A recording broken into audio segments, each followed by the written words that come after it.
the House now is that this bill be read a second time, and with that I give the call to the most honourable member for Riverina. To that end, I move an amendment that now be omitted with a view to inserting the word "not." Deputy Speaker, Labor, as always, is late to the party on this, and disappointingly, unbelievably, we're on the last day of the scheduled sittings for 2024. And Labor comes into this place having promised pre-election, pre-May 2022, that they would be a fairer, better government with more transparency and all the rest when it came to parliamentary procedure. And what do? On the scheduled last sitting day for this year, potentially this term, they bring in rush legislation. They don't allow the opposition time to go through the legislation. They don't give the opposition time to consider it through the normal processes, through backbench committees, through joint party rooms, through party rooms. And this is exactly what Labor said it would not do. But here they are, bringing in this legislation, putting a fancy title on it, Treasury Laws Amendment, Fairer for Families and Farmers and Other Measures Bill 2024, like it couldn't be possibly rejected. Fairer for families and farmers. Well, we'll wait till see that one, because if there has ever been a government in this nation that has been more unfair to families and more unfair to farmers, it is this government. It is this government. And on its watch, we have seen prices go through the roof. We have seen household energy bills soaring. And just yesterday, on a mild day, where temperatures, yes, they were hovering around 30 degrees in Sydney, but in Wagga Wagga, where we had power outages affecting thousands of households, thousands of farmers, we had a blackout. And what did we see? We saw the New South Wales Premier, Chris Minns, say, turn off your pool pumps, turn off your washing machines, turn off your appliances, turn off your dishwashers. It's not even summer yet. It wasn't even hot yesterday, and yet they're blaming a heatwave. No, we need to blame Labor's rush to renewables, and that rush to renewables is affecting the prices that households are paying for their energy. And here, listen to them go. Listen to them go. May Hansard record the protests by those opposite. And there's only 3 of them, and they're very noisy. This is a... I'll talk about farmers, don't worry. I don't think the member for Fenner has probably ever come across a farmer, has ever met a farmer. I'm absolutely not quite sure he's got too many farmers in his suburban Canberra electorate. And, well, good on him. I mean, he's a decent sort of fellow, but he brings this legislation into this House, knowing full well that Labor has been very unfair on farmers that they purport to represent, very unfair on families that they purport to represent, many very unfair on those people they said they would look after, and we know they are not. The Coalition has been calling for stronger competition in our supermarket sector for more than 2 years. We introduced legislation. We introduced on May 4th, November 2024, the Food and Grocery Mandatory Code of Conduct Bill 2024 to this House. We wanted to see a better deal for our farmers. You just heard the Nationals leader, the Shadow Agriculture Minister, talking about having a supermarket commissioner and how it would be fairer for our farmers. And yet what does Labor do? What does the Minister for Competition, Charities and Treasury, who might represent 1 or 2 farmers, just might? Appreciate he claims he went to school at an agricultural college, and good luck to him. But did he listen? Did he listen to those teachers when they were saying, you need to be fair in your adult life? I know he's written plenty of books, and again, good on him.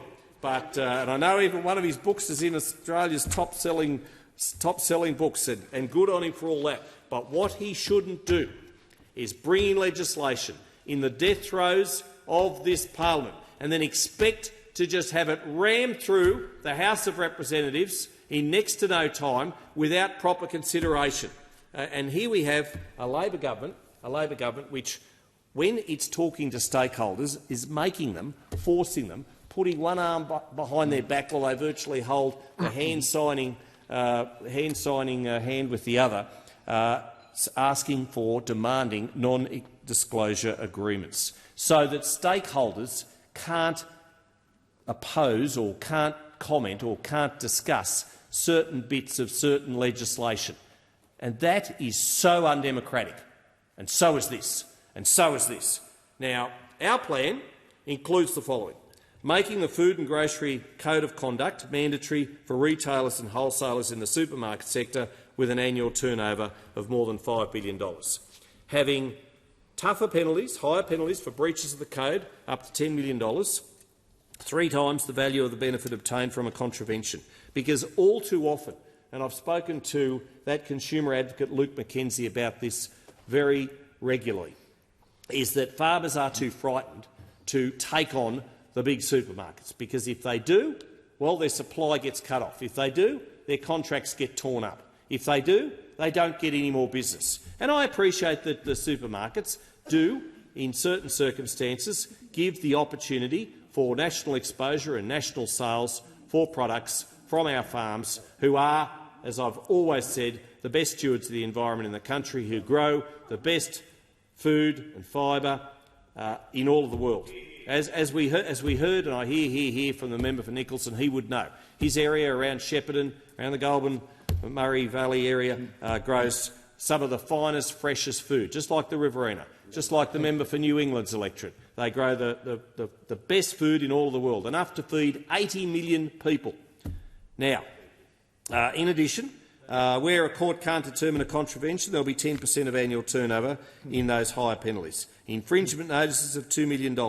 Giving powers to the Australian Competition and Consumer Commission to audit the retailers and wholesalers to ensure they are dealing with suppliers lawfully, fairly. There's that word again, fairly, something that Labor should adhere to, something they should perhaps look in the dictionary as to the definition of it, and in good faith, and they are complying with the code. Creating a supermarket commissioner, as I mentioned earlier, to act as a confidential avenue for farmers and suppliers, as well as introducing sector-specific divestiture powers as a last resort to address the behaviour of supermarkets and to put an end to supermarket price gouging. And if ever we needed such legislation, it is right now, because people are hurting.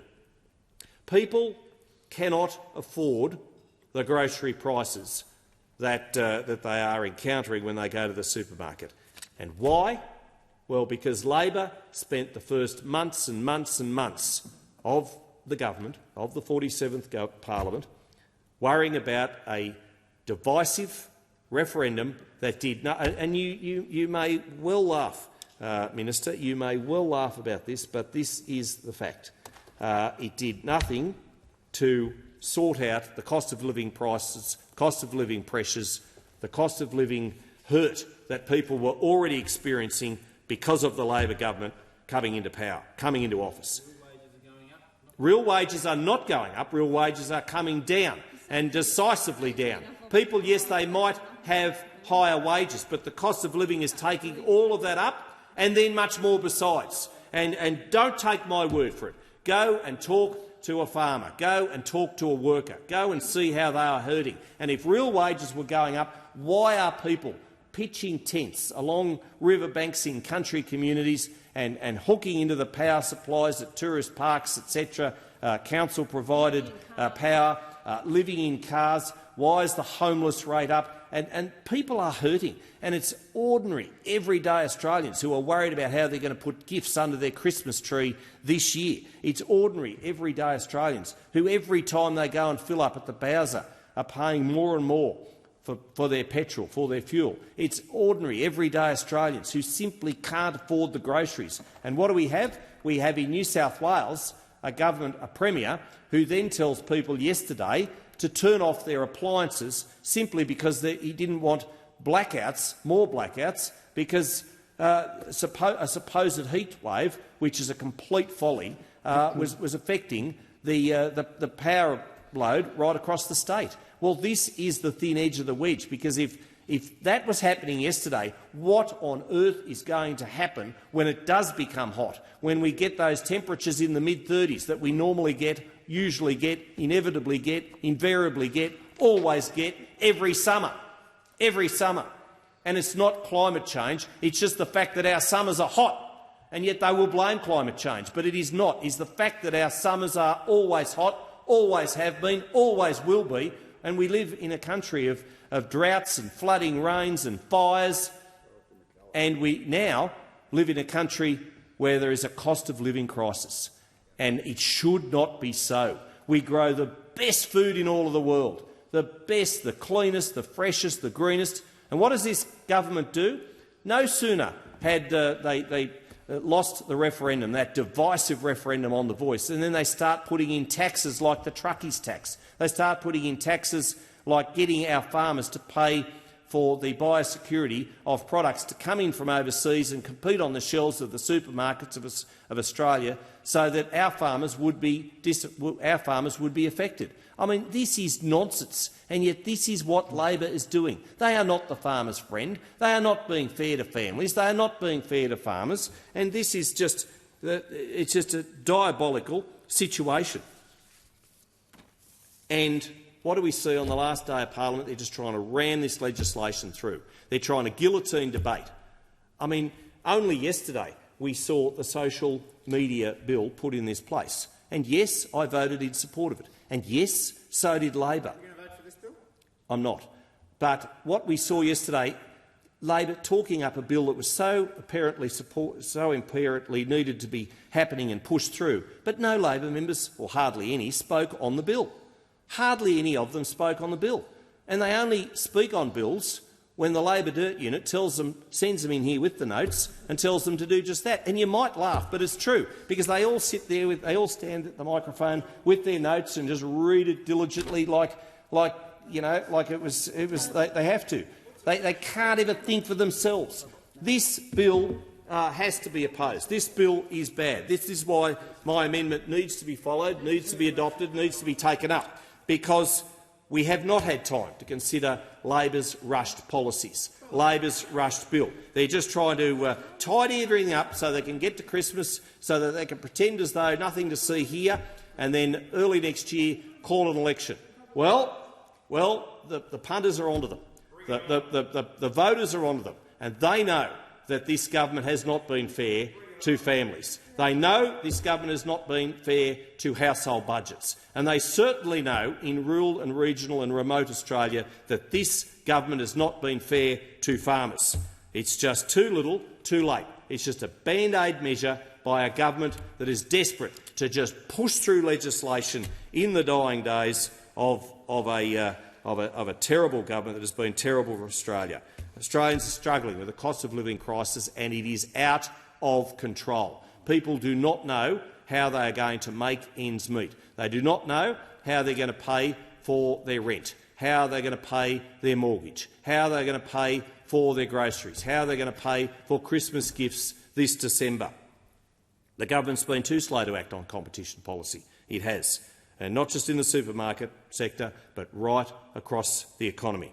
We've seen that with the News Bargaining Code. We've seen it with consumer data rights. We've seen it in the serious cartel allegations against, wait for it, the CFMEU. That's all right, though. John Setker's going out. He's apparently got PTSD. He's got PTSD. And he'll probably get a big payout too. Labor's friend, the CFMEU. Well, yeah, Labor's friend, because Labor takes donations after donations. Well, you didn't have the guts like Bob Hawke did with the Builders Labour's Federation and just deregister the union, and that should have been the first order of business. A tough Prime Minister like Bob Hawke would have done that. Did do that back in the day, but not this mob. The Coalition has led the way on this since the start of the term, and our package of bills that we introduced weeks ago is the outcome of that work. Led by the Nationals leader, led by the Nationals, led by the Coalition, and that's what we do. Our approach has been fair. Our approach has been right, has been proper, not this unfair for families and farmers bill, and I urge my amendment to be adopted. Is the amendment seconded?